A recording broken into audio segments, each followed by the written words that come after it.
औज़ुबिल्लाहिमिनश्शैतानिर्रजीम बिस्मिल्लाहिर्रहमानिर्रहीम। Welcome to 9th Urdu class. Students, उम्मीद है आप सब खैरियत से होंगे। बच्चों, आज हम सबक नंबर 5 नज़ू और सलीम की गुफ्तगू के बारे में पढ़ेंगे। तो बुक निकालें, सफ़ा नंबर है 27। पहले मुसन्निफ का तारुफ है, डेट लगाएं और जो लाइंस मैं बोलूंगी वो आप लोगों ने अंडरलाइन करनी है। 1831 में पैदा हुई है और 1912 में इन्होंने वफात पाई, तो 81 साल इनकी उम्र बनती है। नज़ीर अहमद जिला बजनौर में पैदा हुई है। वालिद का नाम मौलवी सादत अली था। इब्तदाई तालीम वालिद से हासिल करने के बाद दिल्ली आ गए, जहाँ मौलवी अब्दुल खालिक के शागिर्द हुए। बाद में दिल्ली कॉलेज में दाखिला लिया। अमली जिंदगी का आगाज कुंजय जिला गुजरात में एक स्कूल में मदरस की हैसियत से किया। 1861 में इंडियन पैनल कोड के तर्जमे की वजह से पहले तहसीलदार और बाद में अफसर बंदोबस्त रहे। आपके नावल इस्लाही जिंदगी के हामिल हैं, क्योंकि इन्होंने मुसलमानों की इस्लाह का काम किया। उनकी जुबान इल्मी भी है, अवामी भी। फिर नज़ीर अहमद देलवी का शुमार उर्दू के अरकान खमसा में होता है। आप उर्दू के पहले नावल निगार हैं। आपके नावलों में मरातुल अरूज, बनातुल नाश, तौबतुल नसूख, फसाने मुब्तला और इब्ने वक्त ज्यादा अहम है। बच्चों, ये एक बाप और बेटे की कहानी है। जब बाप बीमारी में मुब्तला हुआ तो उसने अपनी खानदान की इस्लाह का काम किया। तो रीडिंग शुरू करते हैं। दिल्ली में एक साल हैजे की सख्त वबा आई। वबा होती है बीमारी, इसको अंडरलाइन करें। नसू भी दीगर अफराद की तरह हैजे में मुब्तला हुआ, यानी मुतासिर हुआ और समझा कि मौत करीब है। मायूसी के आलम में उसे आकबत की फिक्र हुई। आकबत होती है आखरत। डॉक्टर ने इसे ख्वाब आवर दवा दी, यानी सोने की दवा। तो वो सो गया। ख्वाब में उसने मरने के बाद आखिरत के दिल दहला देने वाले मनाजिर देखे। दिल दहला देने वाले, दिल को यानी खौफ के, दिल को हिला देने वाले। वो हड़बड़ा कर उठ बैठा, यानी परेशान होकर, ख्वाब से बेदार होकर नसू को अपनी और अपने खानदान की बेमकसद जिंदगी पर अफसोस हुआ, यानी दुख हुआ। उसने गुज़िश्ता जिंदगी यानी पहले की जिंदगी की तलाफी करने का ऐद करके, तलाफी नुकसान पूरा करना, अपनी बीवी फहमीदा को खानदान की इस्लाह के लिए मददगार बनाया। इस्लाह होती है दुरुस्ती।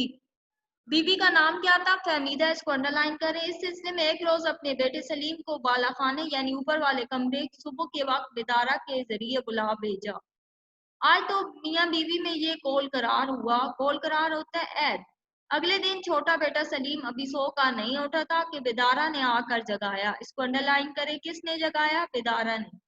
कि साहिब उठिए, बालाखाने पर मियाँ बुलाते हैं। सलीम की उम्र उस वक्त कुछ कम 10 बरस की थी। इसको अंडरलाइन करें। सलीम ने जो तलब की खबर सुनी, यानी बुलाने की, घबरा कर उठ खड़ा हुआ। जल्दी से हाथ मुंह धो माँ से आकर पूछने लगा, यानी हाथ मुंह धोकर, अम्मा जान, तुमको मालूम है अब्बा जान ने क्यों बुलाया है?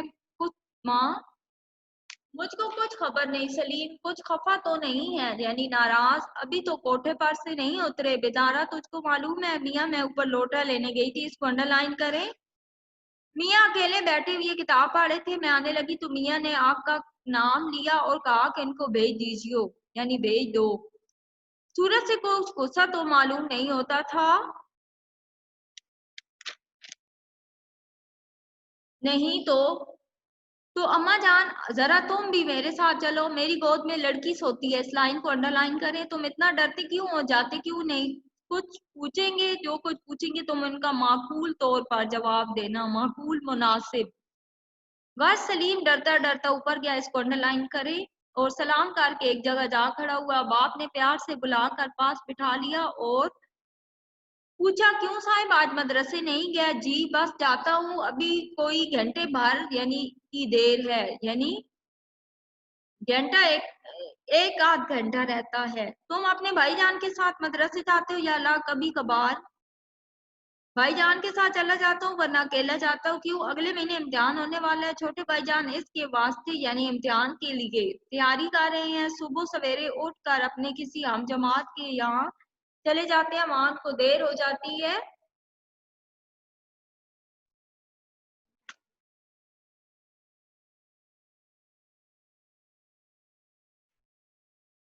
वहां उनको देर हो जाती है। यहाँ से हम रीडिंग कर रहे थे ना।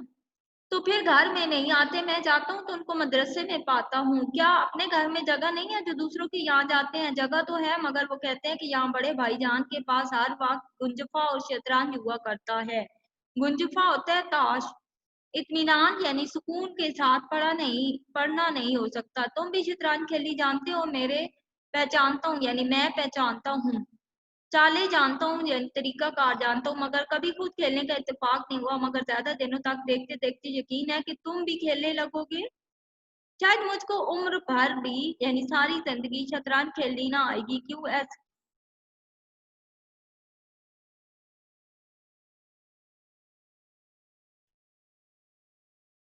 शायद मुझको उम्र भर भी शतरंज खेलनी ना आएगी। क्यों? क्या ऐसी मुश्किल है? मुश्किल हो या ना हो, मेरा जी नहीं लगता यानी मेरा दिल नहीं चाहता। सबब वजह मैं पसंद नहीं करता, चूंकि मुश्किल है। अक्सर मुब्तदी घबराया करते हैं। मुब्तदी इब्तिदा करने वाला। मुझको यकीन है कि गुंजफा में तुम्हारी तबीयत खूब लगती होगी। वो बनिस्बत यानी इसकी निस्बत शतरंज की निस्बत ज्यादा आसान है। हाँ, गुंजफा की निस्बत गुंजफा को ज्यादा नापसंद करता हूँ। हाँ, शतरंज में तबीयत पर जोर पड़ता है और गुंजफा में हाफजे होता है यादाश्त। मेरी नापसंदीदगी का कुछ खास कर यही सबब नहीं है, बल्कि मुझको सारे खेल बुरे मालूम होते हैं। तुम्हारी इस बात से मुझको तज्जुब होता है, तज्जुब हैरानी। और मैं तुमसे तुम्हारी नापसंदीदगी का असल सबब यानी वजह सुनना चाहता हूँ। क्योंकि शायद अब से 5 या 6 महीने पहले, जिन दिनों मैं बाहर के मकान में बैठा करता था, मैंने खुद तुमको हर तरह के खेलों में नए शौक के साथ शरीक होते देखा था। आप दुरुस्त फरमाते हैं, मैं हमेशा खेल के पीछे दीवाना बना रहता था, मगर अब मुझे इनसे दिली नफरत हो गई है। दीवाना यानी पागल होना। आखिर इसका सबब खास होगा। आपने उन 4 लड़कों को बगल में किताबें रखते हुए बाजुओं के अंदर गली में आते जाते देखा होगा। वही गोरे गोरे 4 लड़के एक साथ रहते थे। फटी जूतियां यानी नीची एड़ी वाले जूते पहने, मुंडे हुए सार, ऊंचे पजामे, नीची चोलियां। हाँ जनाब, वही 4 लड़के। फिर भला आपने कभी इनको किसी किस्म की शरारत करते भी देखा है? कभी नहीं। कुछ जनाब, कुछ अजब आदत उन लड़कों की, अजब अजीब। राह चलते हैं तो गर्दन नीचे की हुई, अपने से बड़ा मिल रहे, जान पहचान हो ना हो उनको सलाम कर लेना जरूर। कई बरस से इस महल्ले में रहते हैं, बरस होते हैं साल, मगर कानो कान खबर नहीं, बिल्कुल पता ना चलना। महल्ले में कोड़ियों लड़के यानी आवारा लड़के भरे पड़े हैं, लेकिन उनको किसी से कुछ वास्ता नहीं यानी ताल्लुक नहीं। आपस में ऊपर तले छोटे बड़े के चारों भाई हैं, ना कभी लड़ते ना झगड़ते हैं, ना गाली बकते ना कसम खाते, ना झूठ बोलते, ना किसी को छेड़ते, ना किसी पर आवाज कसते यानी आवाजें निकालना। हमारी मदरसे में पढ़ते हैं, वहां भी उनका यही हाल है। कभी किसी ने उनकी झूठी शिकायत नहीं की। 1:30 1 घंटे की जब छुट्टी होती है तो वो करीब की मस्जिद में जाकर नमाज पढ़ते हैं। भला फिर मंजिला लड़का मेरा हम जमात है दरमियाना।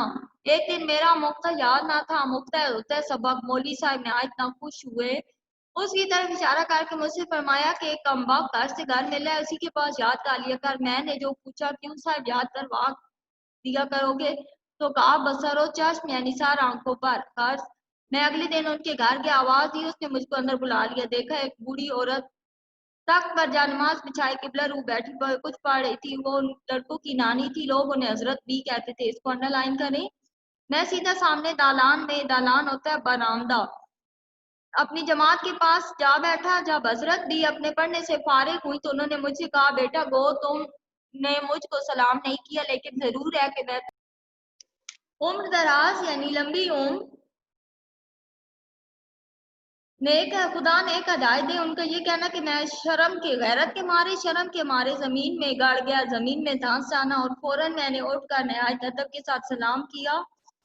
तब हजरत बी ने फरमाया, बेटा बुरा मत मानना, ये भले मानसों का दस्तूर है। शरीफ आदमियों का तरीका है कि अपने से जो बड़ा होता है उनको सलाम कर लिया करते हैं। मैं तुमको ना टोकती, लेकिन चूंकि मेरे बच्चों के साथ उठते बैठते हुए सबब से मुझको जिता देना यानी बता देना जरूर था। इसके बाद हजरत बी ने मुझे मिठाई दी और बड़ा इसरार करके खिलाई यानी जिद से। मुद्दतों यानी काफी अरसे तक मैं उनके घर जाता रहा। हजरत भी मुझे अपने नवासों की तरह चाहने और प्यार करने लगी और मुझको हमेशा नसीहत करती थी। तभी से मेरा दिल खेलों की बातों से खटा हो गया यानी उकता गया है। बच्चों, इस सबक का सवाल नंबर 4, 7 आर्ट जो है और नावल की तारीफ। आर्ट ये आपका होमवर्क है और नावल की जो तारीफ है ये आपने पढ़ लेनी है। अपना ख्याल रखिएगा। अल्लाह हाफिज।